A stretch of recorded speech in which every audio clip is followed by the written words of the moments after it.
Welcome to the Financial Freedom Podcast, where we interview remarkable people and share strategies for mastering money and living a meaningful life. With your host, Grant Sabatier, creator of Millennial Money and author of Financial Freedom, a proven path to all the money you will ever need. Hey everybody, welcome to the podcast. I'm very excited today to have Nick Maggiulli, who's the Chief Operating Officer of Ritholtz Wealth Management, the creator of Dollars and Data.com, and the author of the new book, Just Keep Buying, Proven Ways to Save Money and Build Your Wealth. Nick, welcome to the show. Thanks for having me on, Grant. Dude, congratulations on the early success of the book and the reviews. You've been a blogger now for, I think 5 years? Yep. What inspired you to write the book that you couldn't say on a blog? I think I just wanted to organize my thoughts, and I also saw an opportunity during COVID. So, I live in New York City. I was here in March 2020. I was here when everything shut down. After that, we had our first wave. We flattened the curve, right? Everything's over. But then, next thing you know, we had the next one, right? The next one, that's when the rest of the country hit it after Memorial Day, right? Everyone went out for Memorial Day and everyone got it, right?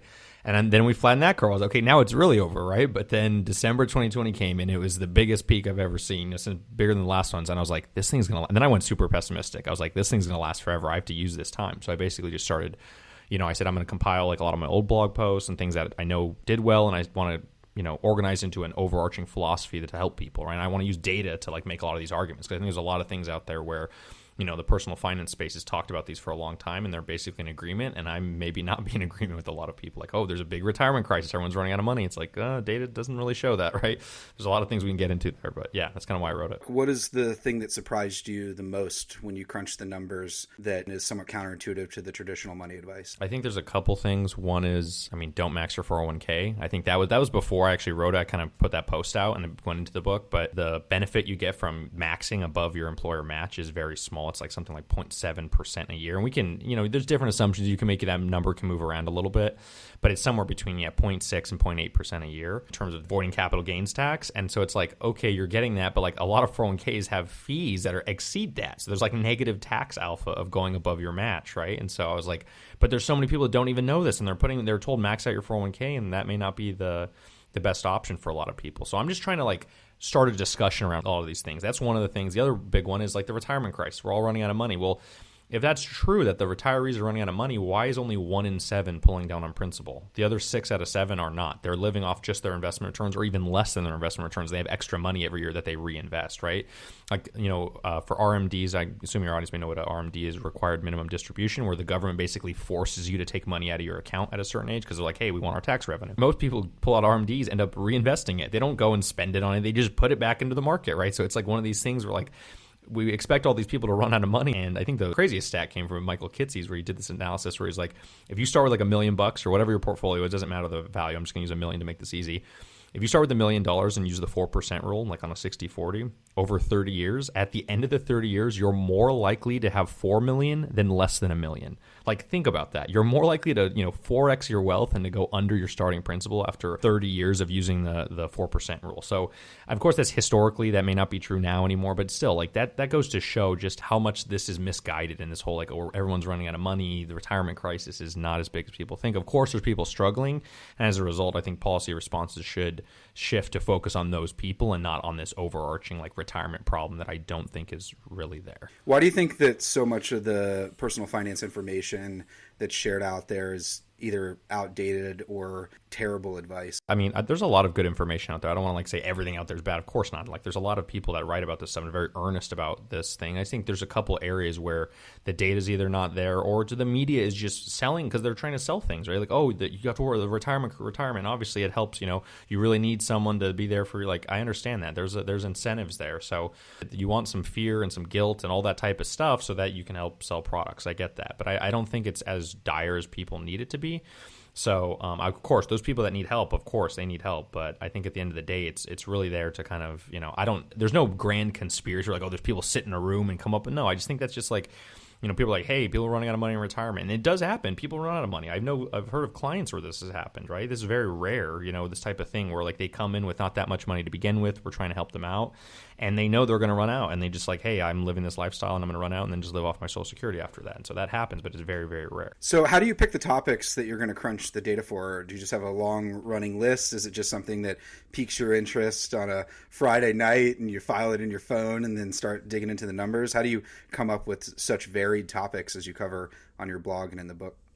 It's honestly the process all over the place. Sometimes I know ahead of time. Like the analogy I like to think of is like, imagine a big stove and you have a lot of pots, and some of the pots have like just some of the ingredients in them. Some of them are like actually they're already cooking. Some of them have a raging boil, right? So I have an idea, a handful of pots. Sometimes I have nothing going on the stove and I just have to come up with something. So every week is different. Sometimes I just want to write about something that happened. Like this next week, I'm obviously going to be writing a little bit about what happened with the crypto crash, the whole Terra Luna thing, and what's going on. Like how some people have lost 99% of their wealth. I have friends of friends that have lost literally basically all of their investable net worth, like really just tragedies, investment tragedies. And, you heard about people committing suicide, all sorts of stuff. And there's a lot of people right now that are out there and just like, dunking on these people. And I get it. There were these people saying, have fun staying poor. I get it. There's this whole like, revenge. It's basically revenge. And I kind of want to talk about that and why my take on that whole idea. So I don't want to get into it here. I'll put it on the blog next week, but that's kind of what I wanted to talk about. One of the deep undercurrents that I've read through your blog and just your work is a deep sense of hope. Is that true? Are you a hopeful guy? And if so, where that comes from? Yeah, I'm a deep optimist, and I think a lot of that comes from data, honestly. I think a lot of the things, especially the last 200 years, it's just you look at the data and everything's up and to the right. Like life expectancies, child mortality is not up and to the right, it's down and to the right, which is good, but you get what I'm saying, right?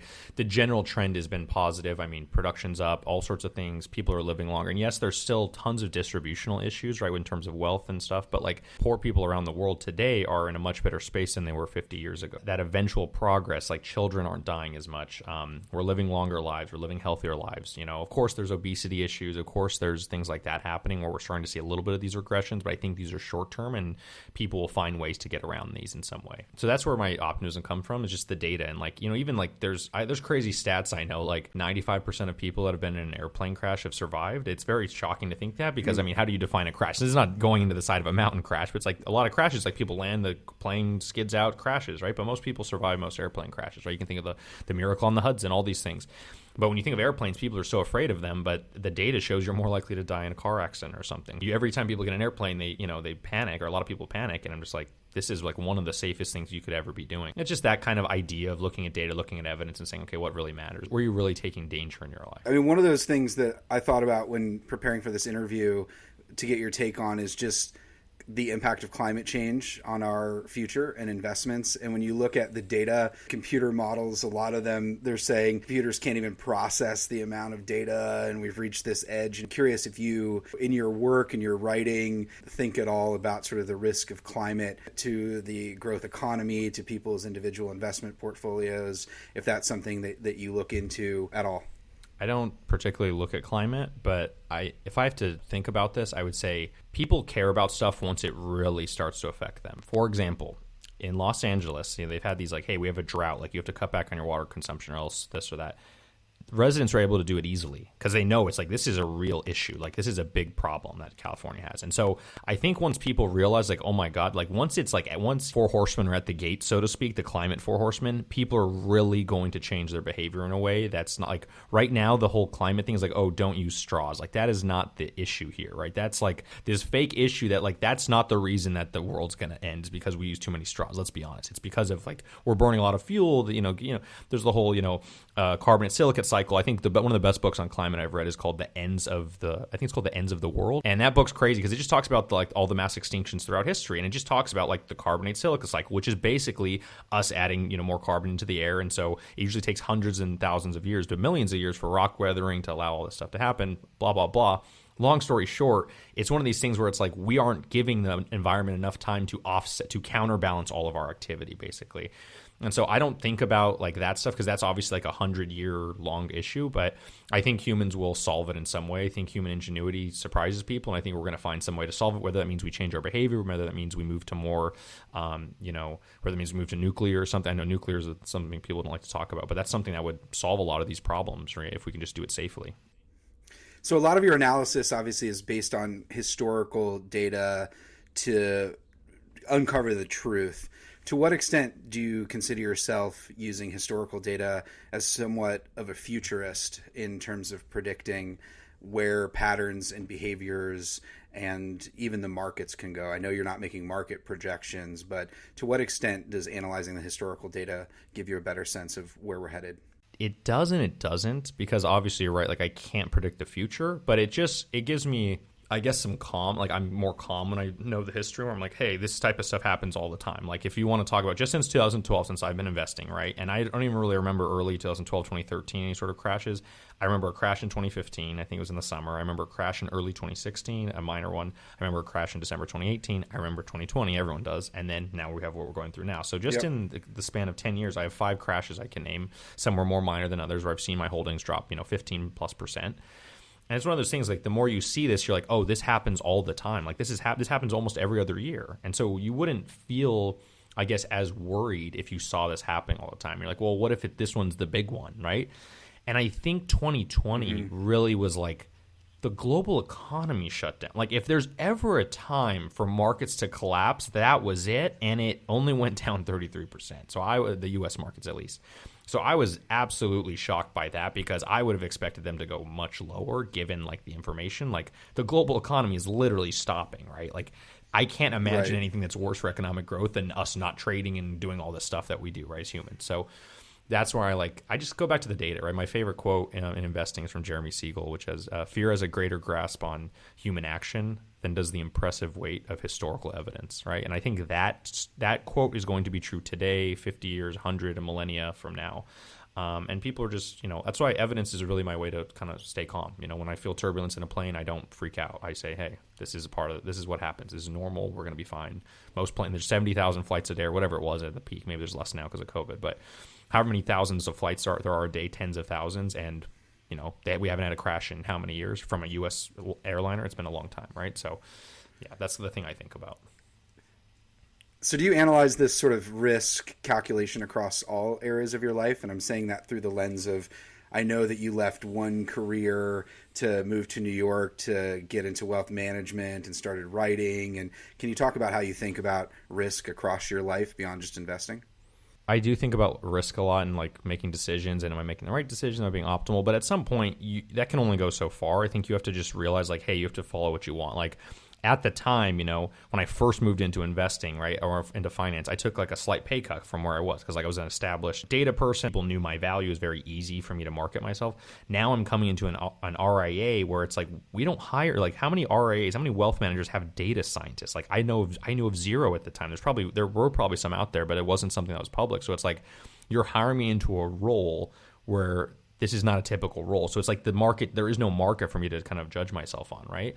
But after a couple of years there, I've now easily surpassed what I used to make, and things are going well. But it's like one of those things where, like, I had to just say, hey, I love this though, and I don't want to say, oh, if I don't get every dollar I can out of this, I won't do it. Otherwise, I wouldn't be living the life I'm living now. You need to care about risk at some point, but you also have to optimize for, like, are you going to have regrets later too? Like, if you don't take that risk, right? And I think the biggest regrets most people have, when you ask people, like, on their deathbed, is like, oh, I wish I had done X, not, oh, I did X and it didn't work out. That's usually not the regret they have. It's usually the opposite. I wish I had done X. As someone who doesn't, work at an RIA or in the wealth management field, I was always sort of historically quite critical of wealth management, just, being part of the financial independence movement and trying to do everything myself. Now, as my net worth has grown, I understand the value of it at a much greater level. Can you talk about what it's like working in an RIA and some of the surprises?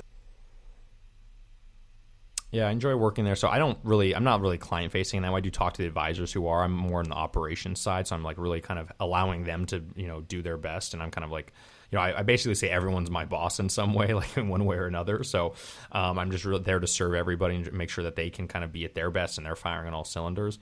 I think the thing for me is just the stories we hear sometimes about the things we, do for clients. And I think it's really kind of just nice to hear about that. Like people are like, my mother was sick and that, and you guys really helped her get this together or that together. We do a tax savings that really helped them, or all sorts of stuff we can do to kind of help people in their lives. And you have to realize that people are still human at the end of the day. I know we talk about money a lot, but even as in an advisory relationship, yes, money matters. Of course it is. But at the end of the day, it's still like, this is a people business. This is about people and their stories and trying to help them feel at ease at times. Right? During March 2020, my boss, Michael Badnick, was on the calls like all day with clients. Right? And he's not normally on calls with clients. He's a managing partner. He's not supposed to be on calls with clients. He's not an advisor. But he's there to help them and say, hey, we know this looks scary right now, and trust me, like the market's down 10% today or whatever it is, but it's like, we'll get through this, blah, blah, blah. And it's like that reassurance, and we did get through it. Now, of course, the world could have gone in a different direction. We don't know, but it's just that kind of reassurance for people that really, I think, helps in a lot of ways.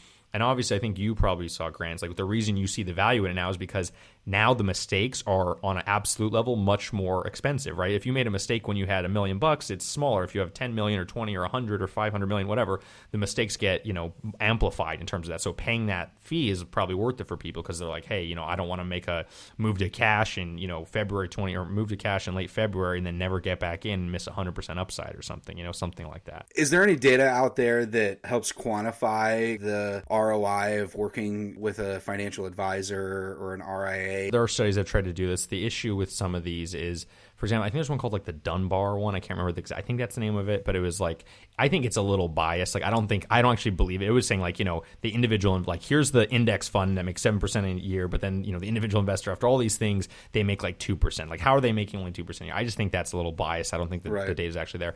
I think the easiest way which advisors can help, I think just simple, and this is an argument that was made by someone named Cullen Roche. He was like, most people hold like 30% of their wealth in cash, right? And this is not just emergency fund. Like, this is investable. This could be invested, right? And it's like just getting out of cash and getting invested is like, that's going to pay for the fee in itself, right? Like that one thing is going to pay for the fee in itself because most people sit too long in cash for, a lot of people just are almost 100% cash. I've been saving for 5 years. I never invested any of it. It's like, if you've been with us, even after the fees, you would have made a ton more money, right? So that's kind of the idea. Just like even getting people out of cash and like, and it's not really necessarily about like, okay, how much money are you growing for me? That's argument that certain people make. That's what hedge funds, that's arguments they make. And we're not a hedge fund, right? We're trying to get you a plan. We're trying to get you at ease, saying, hey, what do you really care about? What do you want to do? And then get you on a path to get there, right? And figure out the right portfolio for that. So I think that's the big takeaway there. Is it's a plan. It's about your whole life. It's more than just like, oh, we're going to make you as many dollars as we can, because we know that's very difficult to promise because markets are inherently unpredictable. One of the things that I loved seeing in your work, and I've always believed this, is that it's so much more valuable to spend your time going out to try to make more money than it is to cut back and save. Why do you think that there's such an over focus on frugality and saving and cutting back and not enough talk about making more money? Because cutting spending is the easy solution. It's the thing you can do right now. Like it's much easier to not spend money like in the short term than it is to raise your income. That's undeniable, right? But over the long haul, it's just not going to work. You're going to start guilt tripping yourself. You have to have a fundamental, radical change in your life to really cut spending in a serious way. And for most people, there's just not enough to cut, right? To do it without like the amount of stress and guilt and all that. So I think the only real way out is through raising your income, and the data shows that like higher income is associated with higher savings rates across the board. Like this is undeniable data. You look at people with higher incomes and they have higher savings rates, which means they're saving more money, right? So that's the thing to remember. And, and the other thing to think about is like spending goes up more slowly than income. And so I call this like the law of the stomach. But basically, everyone listening to this, if I 10x your income, would you spend 10 times more on food? Probably not. You probably would maybe go out to nicer restaurants. Maybe even if you, I don't know how much people make, but someone who's doing really well, maybe they get a private chef or something. I still don't think it would cost 10 times as much. So your income can increase by, some factor, X, whatever, 5, 10, whatever, but your spending's is unlikely to increase by 5 or 10, right? It's going to increase definitely, but it increases more slowly. And so because that's in the data, that's probably true of most people. So you'll realize that, oh, wow, I just have all this extra money I don't know what to do with. And so you'll probably end up saving and investing it. So in a lot of cases, your work, Morgan's work, focuses on kind of how people often times are their own worst enemy when it comes to investing and saving. And you're using data to show that in many cases, this is the right path and here's why. And Morgan's using psychology and behavioral finance. Can you talk about some of the other ways that you've uncovered that we're in a lot of ways our own worst enemy when it comes to our money? It really depends on topic. Like, for example, if we're talking, let's say you want to pick individual stocks instead of owning like an S&P 500 index fund, you want to pick US stocks. I think like where you can get into trouble is when you start to identify with those investments. And a lot of that is a psychological thing. That is a psychological component. And I felt this myself. I remember, back when I was 23, I had like 2 individual stocks. Like, they weren't that important. They're a very small percentage of my portfolio. So I was still doing it in a prudent way, but I checked the price of these things all day. Never looked at my S&P 500, even though my wealth might be going to $50, $100, dropping $50, $100, whatever it was. Not really, basically a trivial amount of money. Yet the other 99% of my portfolio was moving in on absolute dollars, a much bigger way on just a daily basis, right? Mm-hmm. Yet I never thought about it. I never cared about it. And so that's a simple example of like, you identify with your investment because you're moving off the default path, right? Like, if the S&P 500 drops 10%, you're like, oh, well, everyone's down 10%. Like, we're all in the same boat, basically. That's at least how you think, right? Generally. But when you start to deviate off that, and you're like, well, I actually have 50% of my net worth in Apple or Netflix. Netflix is now down 36% in a day. You're going to feel very differently than if you had just had that in the S&P 500, right? It's like you made an active choice. You made a bet. So you have to identify with the bet, right? It's the same thing with being a Bitcoin maximalist or one of these lunatics or whatever they're called, the people that now they're down very badly, and I feel very bad for them. It's a very sad state of affairs, and I know it's easy to like poke fun at them because those are the same people that are saying, oh, you have fun staying poor. I'm going to be rich forever. And like, I get that. I understand like that revenge thing, but it's one of those things where, yeah, it's not good when people lose money, and we're all like struggling, right? Like, there's almost no one making money right now unless you were short everything like coming into the year or something. So almost no one's making money. Yeah, no, absolutely not. I run into this problem. It's sort of a good problem to have, but it was really unexpected. Where at the end of last year, obviously the market was way up, and I started feeling uncomfortable, just like everyone else, towards the end of the year, the holidays, and I was like, oh crap, this isn't going to last for much longer. Everything's going to tank, but 90% of my net worth is sitting in a brokerage account. If I sell it all right now, I'm going to have this like tax burden and then just have to sit on the money and put it somewhere else. So I took the somewhat prudent decision of, selling a few investments, buying another house in my neighborhood, and, doing a couple things like that. But I pretty much had to hold my breath and watch everything fall over a cliff. Obviously, I'm a long-term investor, but even now, emotionally, I'm not looking at the market every day, but it's very uncomfortable when you have quite a bit of money to see your portfolio swing up and down, even when rationally that over time the trend line is good. What about in your own life? Has your investing strategy changed the last couple of years? Are you just ride or die index fund investor? How do you invest in your own life? It hasn't changed much. I have added a couple small alternatives, and so like I have always said, like 85 to 90% of your wealth should be in income producing assets, which is like stock funds, bond funds, international stocks, or REITs, real estate investment trusts, or physical real estate, farmland, whatever, royalties. I talk about this in the book. But outside of that, I've added, like, for example, the last few years, I've added art. But that's like I only have 10% of my net worth in these non-income producing assets. So that's art. That's some crypto, which I've added since 2017, right? So in the last few years, I've just added a few things like that, but I haven't changed too much overall. I have some private investments, things like that, but just they're very small percentage of my portfolio for now. And so I'm not changing much. I'm still an index investor, always will be, for the long haul. That's kind of the game for me. Okay, random side question. Can you explain Twitter to me? And I'm saying that through the lens of the things that I'm good at. One of them is not Twitter and social media, and so I engage on it so seldomly. And I actually calculated at one time, most of the people that I followed who had 30 to 40,000 tweets, they'd spent like 6 days of their life tweeting up to that point, and made that exchange just the amount of time that it ultimately takes. As someone who has a solid following on Twitter, you seem quite engaged and well connected. Can you explain it to me, and especially FinTwit and all of those things, and how you get value from it?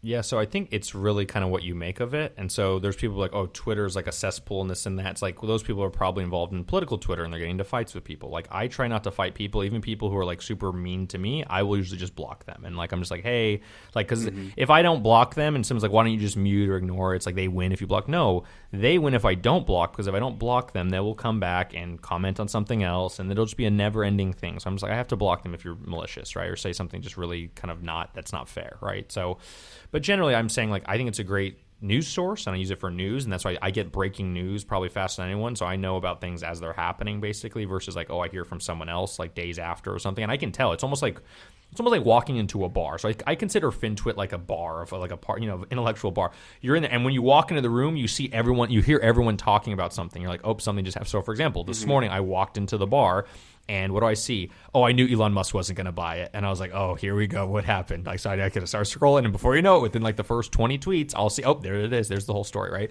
And so it's so funny. It's like, oh, you get the information, you kind of walking around. And FinTwit's interesting because like there's obviously, and it's changed even since 2020, because before 2020, there was like the old guard, like people like me and others that have been in there, Ram Capital, been in there forever. And since then, there's all these new memers and weird meme accounts and things like that. And I generally like them. They're funny, but like it's changed. It's like a new pack of people came into the bar, right? And that's all that's happened. And now they're now, you know, a little bit more predominant and have a little bit more sway in the community, but it's just interesting to kind of see how it's changed over time.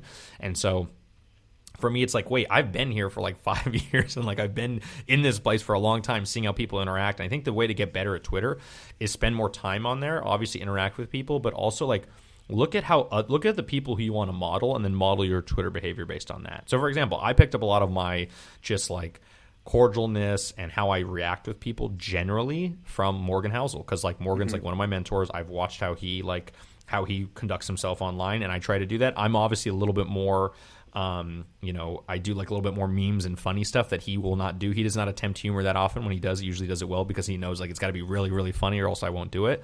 I will sometimes attempt humor even if it's like just a little funny or I think it's a little funny. So I'm doing more of those type of humor things than he is. But that's just because that's my personality coming through. So your personality is going to shine through on Twitter eventually. But yeah, just try and find it as like a learning tool and don't get into big fights. I don't fight people on Twitter anymore. I used to do that, and I'm just like, no. I don't want to do that. No more wasting time on fights. Like, if someone doesn't agree with you, just move on. Or if they're really malicious, block them or something, just move on, you know?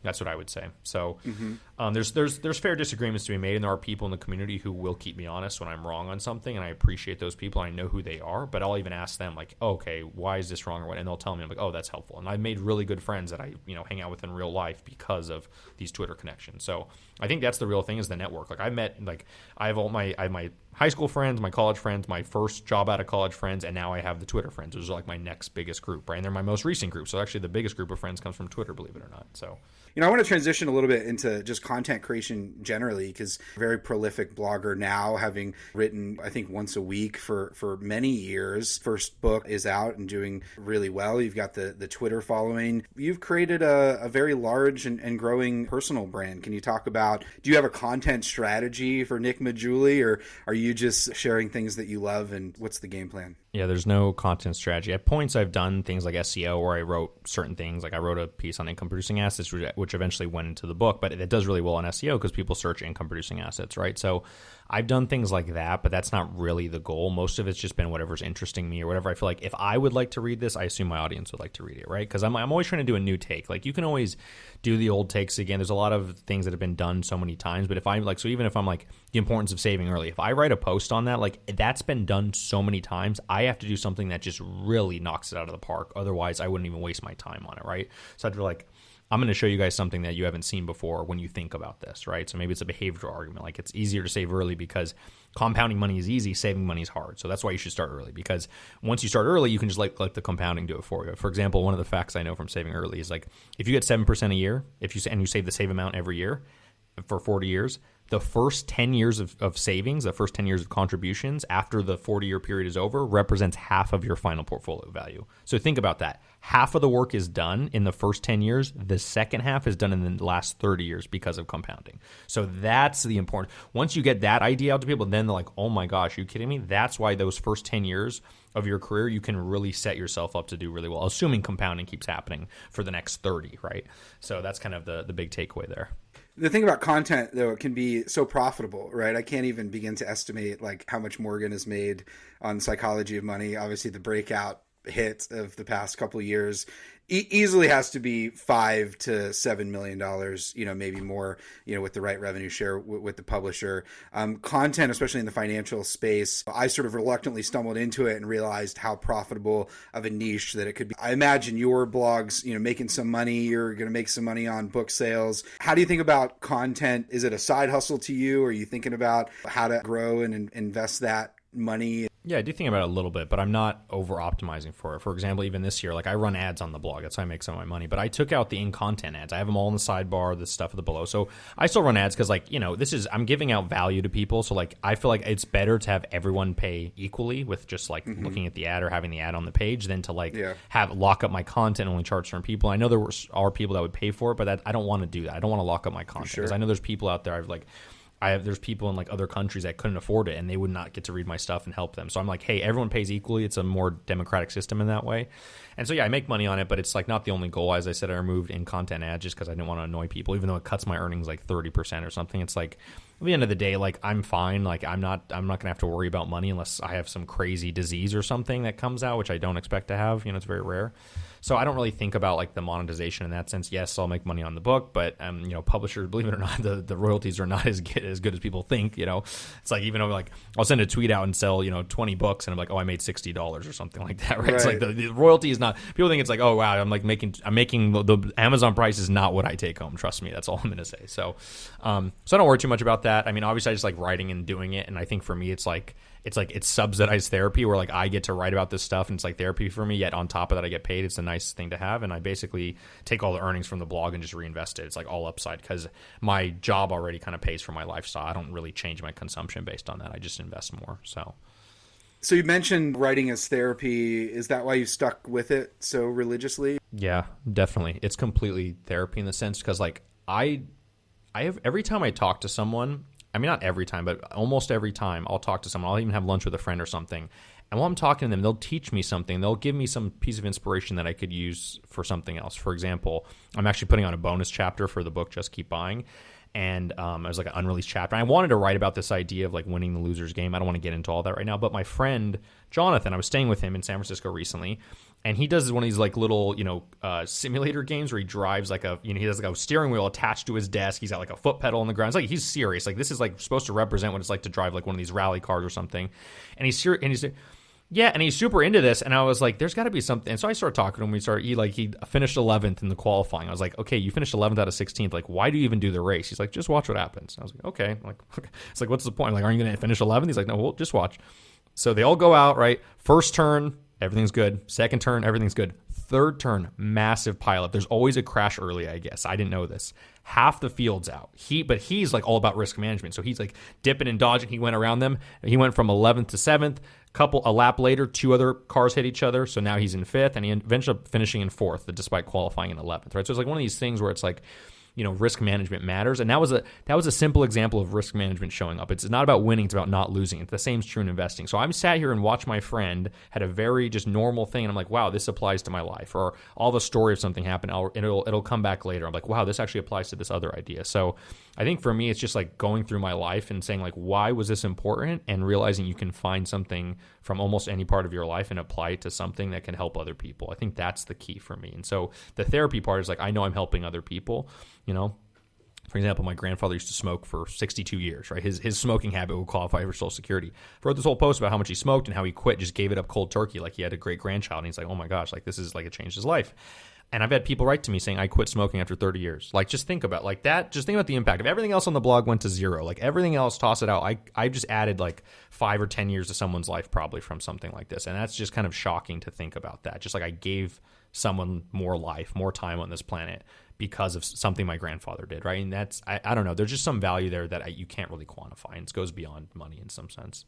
Yeah, I mean, I think that's really one of the secret sauces to life is finding ways to ripple into the universe like that for all time. And so we often get, even when we get reader emails, it's 0.1% of the people that are actually reading and are impacted by our content. And for me, at least, I found with my book and my work, the more love I put into it, I get that back tenfold.